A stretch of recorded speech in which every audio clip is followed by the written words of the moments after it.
La République du Congo, qui subit de plein fouet les effets de la crise économique couplée à la crise sanitaire, jure dorénavant sur la diversification de l'économie. Plusieurs secteurs stratégiques sont la cible des pouvoirs publics, en l'occurrence celui de l'artisanat. Une dynamique de promotion de ce secteur y est enclenchée pour mettre en lumière le potentiel des artisanes et l'importance que revêtent ces dernières dans le processus de développement. La foire de l'entrepreneuriat féminin en est un accélérateur. Ici, femmes et hommes exposent leurs produits artisanaux, des accessoires de décoration, des liqueurs locales, des prêt-à-porter.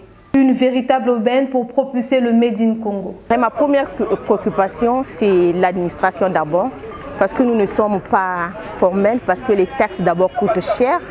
Moi qui suis transformatrice moyen, qui n'a pas assez de moyens, c'est difficile pour moi de transformer en grande quantité.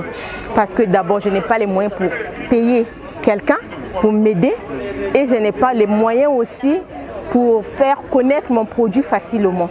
Parce que nous n'avons pas de structures qui sont vraiment adéquates pour les artisanats, c'est difficile. Et pour avoir un prêt à la banque, c'est même pas possible au Congo. C'est même pas possible. Donc on se débrouille avec nos propres moyens que nous avons. Ma copine est une marque de vêtements et d'accessoires de mode qui offre des créations liées à la culture africaine. Pour nous, la foire, c'est vraiment une vitrine. Donc cette foire, ça nous permet au moins de faire la promotion de nos articles. Mieux structurer l'accompagnement des femmes, favoriser la mise en réseau des femmes entrepreneurs, telle est l'ambition du ministère des Petites et Moyennes Entreprises, de l'Artisanat et du secteur informel.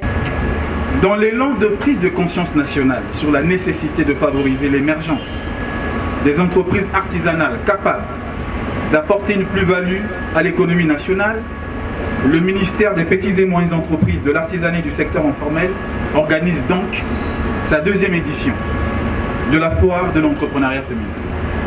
Celle-ci est initiée pour promouvoir et surtout valoriser les produits artisanaux réalisés par les femmes. Je veux dire les femmes congolaises. Mesdames et messieurs, c'est donc dans cette optique que se tient la présente foire, sur le thème « Femmes artisanes à la conquête du marché », organisée en collaboration avec l'entreprise BDK. Elle constitue un concept novateur en mettant en exergue leur talent, leur savoir-faire, leur faire savoir dans la production artisanale et l'entrepreneuriat. Cette deuxième édition, comme la première d'ailleurs, est organisée pour permettre au grand public de découvrir le savoir-faire de nos artisanes. Et s'il y a un message à leur endroit, c'est d'être assidus à la foire, de vendre leur talent au maximum possible et que nous appelons aussi le grand public de venir visiter cette exposition qui va durer 6 jours dans cet espace piéton de l'hôtel Saphir. Et l'innovation, c'est le fait qu'on a mis l'accent sur la transformation agroalimentaire pour le consommant bio. On a choisi la femme parce que la pluralité des acteurs dans le monde artisanal fait qu'à un certain moment, il faut faire des zooms. Donc, il y a l'entrepreneuriat féminin qui est dominé par la femme artisane. Il fallait bien lui créer une vitrine pour se faire valoir. La société de téléphonie mobile MTN Congo, dans son volet social, apporte sa pierre à l'édifice pour l'éclosion de ce secteur. Un engagement salué par le directeur général de l'Agence nationale de l'artisanat. Vous savez, l'organisation d'un salon ou d'une foire nécessite une logistique particulière.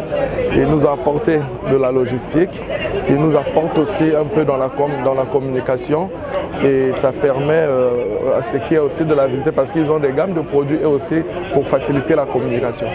Donc leur rapport était vraiment souhaité et la bienvenue. Cette foire qui en est à sa deuxième édition connaîtra son épilogue le 5 septembre prochain. Elle se tient sous le thème « Femmes artisanes à la conquête du marché ».